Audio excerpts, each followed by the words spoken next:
Good morning. I just wanted to come on here and share a vision, a dream I had from the Lord.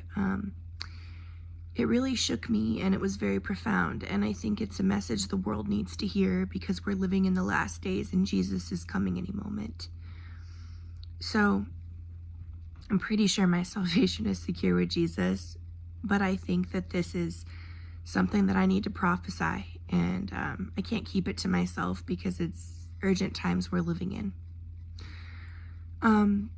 So anyways, I had a dream that I was laying in bed next to my husband, and I knew that it was my time. It was like God was like, your purpose has been fulfilled, it's your time to go. But yet I knew that I wasn't ready. I knew I still harbored bitterness in my soul or in my heart. I know that there were some people I still haven't truly forgiven. There's some wrongs I didn't truly make right yet. Even though I've been living for the Lord, I still don't feel like I was made complete yet. Like he hadn't made me perfect yet, like in his son's image. So I had some doubts. I was like, well, maybe I won't make it to heaven. And I was scared. So slowly, very slowly, the Lord lifted me out of my body, and I kept hearing on repeat, "Fool, for this very night your soul is required of you. This very night your soul is required of you." And I kept hearing that, and then I was like, oh, this is just a vision in my heart. I was like, I'll just tell my husband all about it when I wake up. So as I was going up into heaven, Highway to Hell came on. You're on a highway to hell. And I was terrified. And then I just kept seeing all these, my life was flashing before my eyes, and every evil act I had ever did under the sun was replaying in my mind. And I was wondering if I had repented enough, if I had asked God for forgiveness enough, if I have done everything that he wanted me to do enough. And I was so worried to stand before him. And I knew I was going to be judged. I knew that judgment started with me. And mind you, I have lived a fairly, decent Christian life the last 3 years. I have really done much better than before. I have really put on the full armor of God and, decided to, live for him. But I also felt like I wasn't quite ready. Maybe I was a little too preoccupied with working or doing things and spending time with God, or I was on my phone too much, or I put other things before him unintentionally.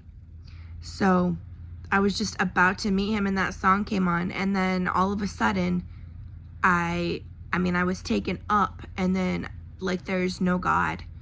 There's no God. I can't find him. And I, in the dream, think that I'm in hell, but yet Satan never shows up. And in the dream, I kept saying, God, I love you with all my heart. I'm so sorry. And then I kept screaming, Jesus, God, please.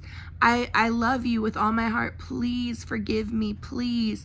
And I felt like it was too late and there was nothing I could do because I already had my chance while I was living.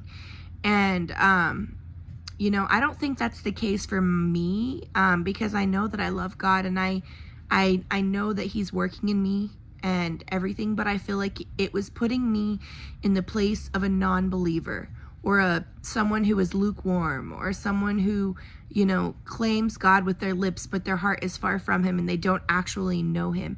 See, in the dream, I knew that I had known him, so that's why I was so hurt that he wouldn't make his face to me, because we've known each other. The last 3 years, I've really put him first, and he's given me dreams, he's given me visions, he's spoken to me, he's been there, he's healed me, my mental health and certain things like that. But it was very crazy to me because, when you're in that moment, you don't think of your house, your car, your money. You don't think of that person who was rude to you or that person that you wanted revenge on. It's just you and the judge, and you're terrified. You are absolutely terrified that he's about to judge you. And you know that you're so dirty. And it's like when you're next to a holy God, it doesn't matter how many good works you did here on this earth. I've given to the poor, I've done some good things. But when I'm standing next to the Creator, it's like none of that matters. You're wicked. And without Jesus, you have no hope. You're just yourself. So I never saw him, but I was screaming out because I think it was hell, but it wasn't like fire or anything. It was just like this emptiness space without God. It was death. And then I thought of that verse, even though I walk through the valley of death, I will fear no evil, for thy staff and thy rod, they comfort me. And so I was literally experiencing death, and all of a sudden I was crying, and I see a white robe and feet walk up to me, and it's Jesus, and I'm just at his feet, the terrible sinner, and he showed up for me, and I thought I was in hell. And then I woke up.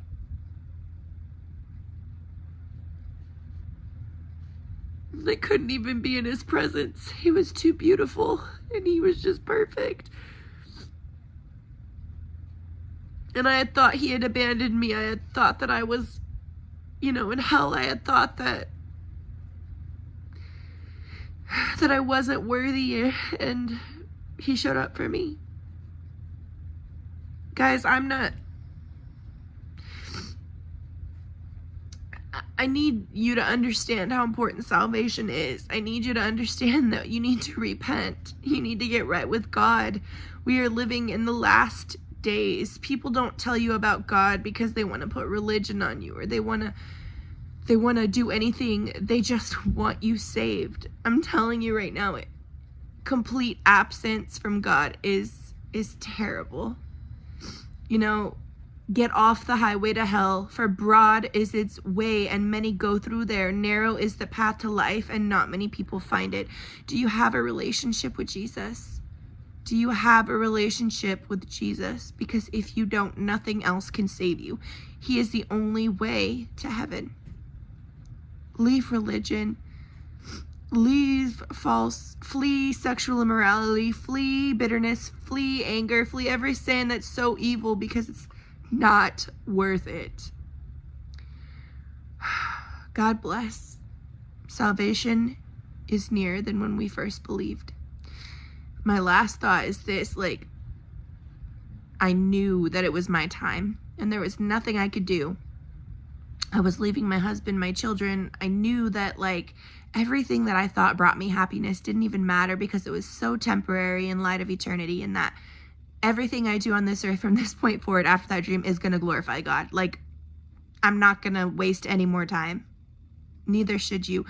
Occupy, because he is coming, and he's looking for his faithful servant who did his work while he was absent. He's coming back, and you need to put him first. Get all filthiness and worldliness out of your life and walk in the Spirit and let Jesus lead. God bless.